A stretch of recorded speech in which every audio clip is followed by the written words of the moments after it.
My name is Mark Rubin, and I'm a dream weaver. I hope these widgets help you weave your dreams into reality. There was some time when I was around 5 years old, I was riding in the car. My dad was driving, it's my whole family. And I was on the left-hand side behind the driver, my dad. And I was resting my head up against the glass window, listening to the sounds of the road and modeling them in my way in graphs that matched the vibrations that my head was feeling as I was banging against the glass. And I like that. I find that relaxing somehow to sort of sense things in different ways. My eyes were shut and I was very tired. I was falling asleep. And I heard a sound that I had never heard before. It didn't sound like anything I'd ever heard before, a new sound.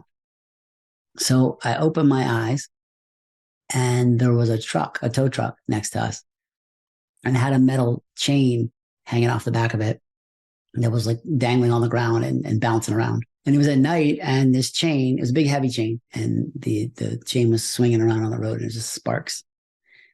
And I was watching it, listening to the sound it made as it rubbed, and also the light that came off it when it rubbed. And I understood that when things rub against each other, they make light. And I had seen that color before, like in candles and fire. So I knew, well, I had an idea that it was hot. And so I was like, when things rub against each other, they turn red and they are hot. And then I fell back asleep. The next day we were in a grocery store and I was watching a couple that were arguing at the checkout counter over something.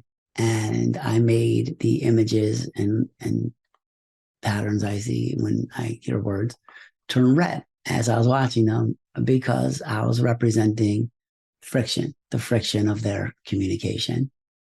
And that was the first time I started color coding words that have like either tone or affect, inflection, cadence in different ways to try to add some nuances to the ideas in a way that I can visually understand.